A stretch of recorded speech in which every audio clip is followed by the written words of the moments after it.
C'est parti. Le texte de l'Iliade est écrit au 8e siècle avant Jésus-Christ par Homère, en grec et en vers.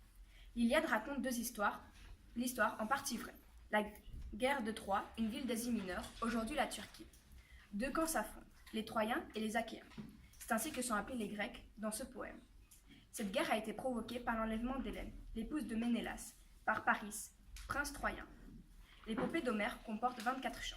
Nous avons choisi de vous lire des extraits de 3 de ces chants. La lecture sera faite quelquefois en grec ancien et l'élève lira ensuite la traduction française. Le premier extrait est le tout début de l'œuvre, le chant alpha. Nous sommes dans la dernière année du siège de la ville de Troie, à la suite d'une bataille. Les Grecs ont attaqué le temple d'Apollon et ont capturé la fille du grand prêtre. Ce prêtre vient réclamer sa fille à Agamemnon, mais il refuse de rendre sa captive. Le dieu Apollon déclenche alors une terrible peste dans le camp des Grecs. Agamemnon est contraint de rendre la fille à son père et l'épidémie s'arrête. Mais Agamemnon, qui a dû rendre une captive et qui la supporte pas, vole celle d'Achille.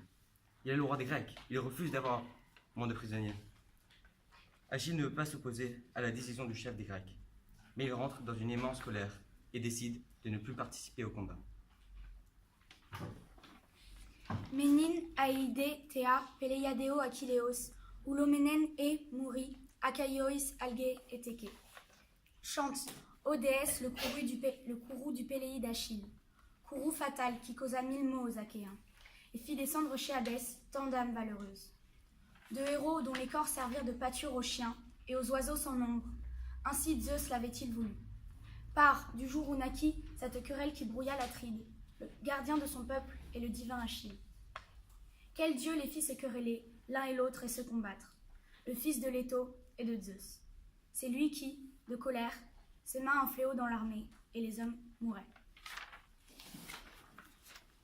Nous sommes Anna Straté Ostré Kaken les couteaux des Laoi. Car l'Atride a fait injure à Chrysès, son grand-père. Chrysès était venu au fin nef des Achéens pour acheter sa fille au prix d'une rançon énorme. Et muni de son sceptre d'or coiffé de bandelettes, de l'archer Apollon, il pria tous les Achéens, mais les deux Atrides surtout, les bons rangeurs de guerriers. Atridae tekai aloi euknemides, akaioi. Umin men theoi doyen, olympiadomat, econtes ec persai, priamoio, Pauline doikad ikestai, paida de moi lusaite, philen, ta dapoina dekestai, azomenoi dios, ouion, eke bolon apollona. Atrides et vous tous, Achéens aux belles jambières, puissent les dieux qui vivent sur l'Olympe vous donner d'abattre les murs de Priam et d'avoir bon retour. Mais rendez-moi ma fille et recevez cette rançon, par égard pour le fils de Zeus, pour l'archer Apollon. À ces mots, chez les Achéens, ce ne fut qu'un seul cri, qu'on honore le prêtre et qu'on accepte la rançon.